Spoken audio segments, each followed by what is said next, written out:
Hello, everyone. Hello. All right. So today, I wanted to talk to you guys about understanding your NAICS codes and how not understanding what your NAICS codes are if you're in government contracting can cost you millions and millions of dollars. So I won't make this one long. But I wanted to come to you and share this with you because I actually just got off a call with one of my students. And so, if you guys are new to my channel, hello, hello, and welcome. Hopefully, you guys are hearing me because yesterday we had some problems with audio. But hello and hello, welcome everyone. I'm Dr. Melissa J. Williams, and I actually have been in business for over 32 years, helping small businesses to grow and scale their business with government contracting. I also help small businesses to learn how to automate their systems and utilize technology to their advantage. And so, again, I just wanted to talk to you guys briefly about one of the things that if you don't get it right, it could cost you millions and millions of dollars. And that's creating and adding to your SAM's registration the proper NAICS codes, right? The proper NAICS codes. And hopefully you guys understand the NAICS code actually, it's your North America Industry Classification Code. And that's the code that the government uses in order to be able to classify your business, right? And so basically, if you guys remember back in school when we were in elementary school, high school, back in the day, right? We actually used to have the Dewey Decimal System. And the Dewey Decimal System, similar to how we utilize the NAICS codes, it allowed the librarians and also the students to find out exactly where the books were that they were looking for. It told the librarian where the fiction books were versus the nonfiction books. And so if you think of it like that, understanding your NAICS codes for small businesses is in that kind of similar vein. It tells the government exactly what goods and or services you provide, and it also tells other companies that may be wanting to partner with you or team with you also what goods and services that you provide. But one of the challenges that happened just yesterday was that one of my small businesses out of I think she's in California. She said that she was looking for some contracts and she put in a NAICS code, but when she went into sam.gov, it was a different NAICS code. So one of the things that I want you guys to do is just do a little exercise, and you guys can do it today because the real value for you is that if you get your NAICS codes and you get the proper NAICS codes to denote what type of good and or services that you offer the government, if you get that right, it will allow you to be ahead of the competition. Because oftentimes I know, because I had a student yesterday that was having problems with this, if you don't have your NAICS codes set up in SAM properly, it will be more difficult for the government contractors or the contracting officer, if you will, to find you. And it will also be difficult for individuals that may want to team with you or prime contractors to find you as well. Because what they're doing is they're just doing a search, guys. They're searching for a particular NAICS code. And let's just say it's for LED lighting, right? LED lighting. They're searching for the NAICS codes for LED lighting, and they're looking for businesses that have that NAICS codes. And then you want to make sure, if you're in the space of government contracting, that you have your SAM's registration set up properly. And that's one of the big things. Another thing that I want to just remind you of is if you're bidding on a contract, right, and it's something that maybe that's not really in your wheelhouse and it's something that you're trying to do, you may not have that NAICS code. And I always say NAICS codes, NAICS codes. People say NAICS codes, NAICS codes, but you may not have that code in your registration. But before you bid on that contract, you want to what? Go ahead and go into SAM's, and you want to add that, because also when the contracting officer is looking at your your solicitation, they will, or your bid, they will check to make sure that that NAICS code is in your profile. So you want to make sure that you're always updating your profile, especially if you're going after a particular contract that maybe is not something that you do all the time. But again, you know, many small business owners, they think that just government contracting is about, just bidding and writing proposals, but it's not. And there's some, tricks to the trade that you want to get right. And one of the things that you want to get right is making sure that folks can find you. All right. And if you ignore this, right, if you ignore this, it really could cost you, millions of dollars and also time. And we know that time is more valuable than money.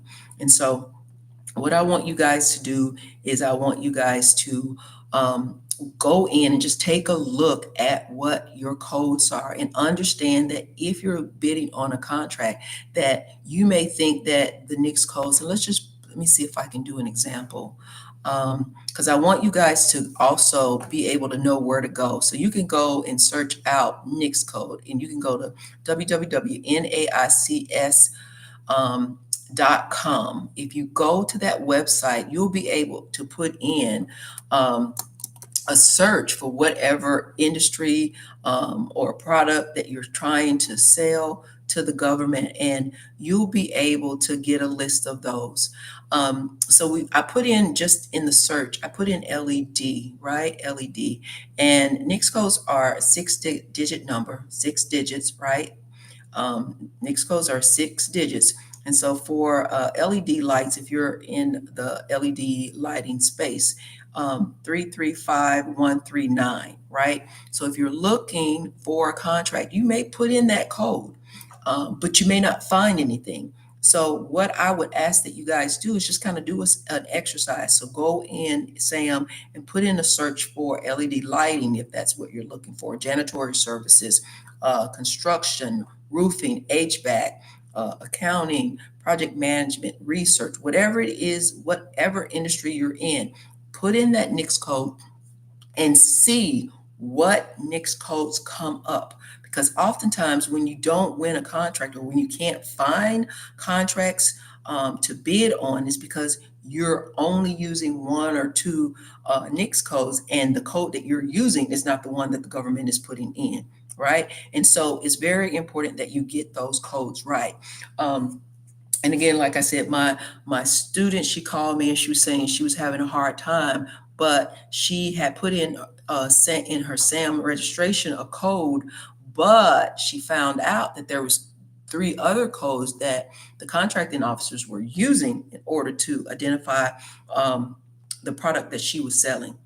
So guys, the value for you guys is making sure that you will understand the system and how you can use it, and making sure that you show up in the system the right way. And showing up in the system the right way, especially if it's SAM, all right, .gov, is going to help you to unlock doors, and also allow you to save time and years of trial and error, right? So trying to get that right is important. All right, guys. So what I want you to do is put a comment in the show notes if you've ever had any issues with identifying the proper NAICS codes. And if you find that this video is helpful, make sure you hit on the like, and also hit on the subscribe button and the bell, so that you'll get notified when I do more videos like this. I'm truly in it to make sure that my small businesses grow and scale.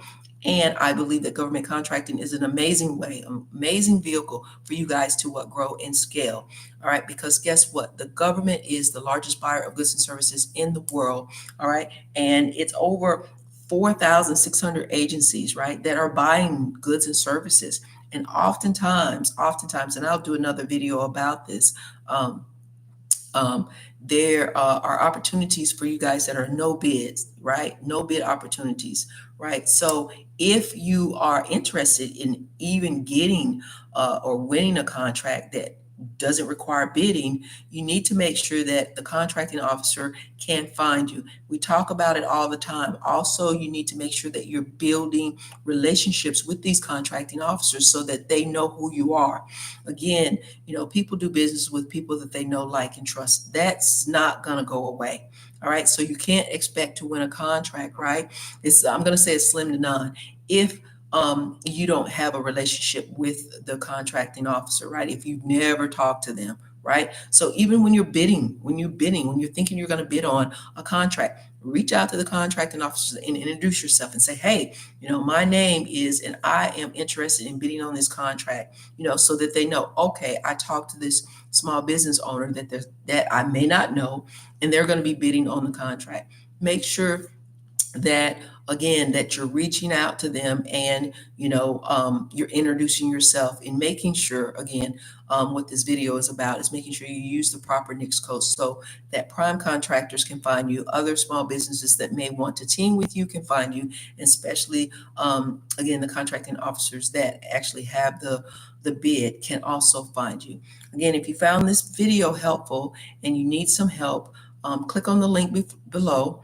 And set up a one-on-one call to work with me and my team. Like I said, we are in it to make sure that you guys are positioned in the proper way in order to grow and scale. And if you're stuck, make sure that you join our free Facebook group. We are DBE. Again, that's a community where like-minded individuals like yourself can come together and network. All right, so we are better together. All right, again, this is Dr. Melissa J. Williams. Live your best life, doing what you love. I wanted to make it short, but I think it was longer than what I wanted. But remember, guys, you have one life. I want you guys to live it to its fullest. Stay healthy, happy, and God bless. Until next time. All right, see you guys in the next video. Thank you.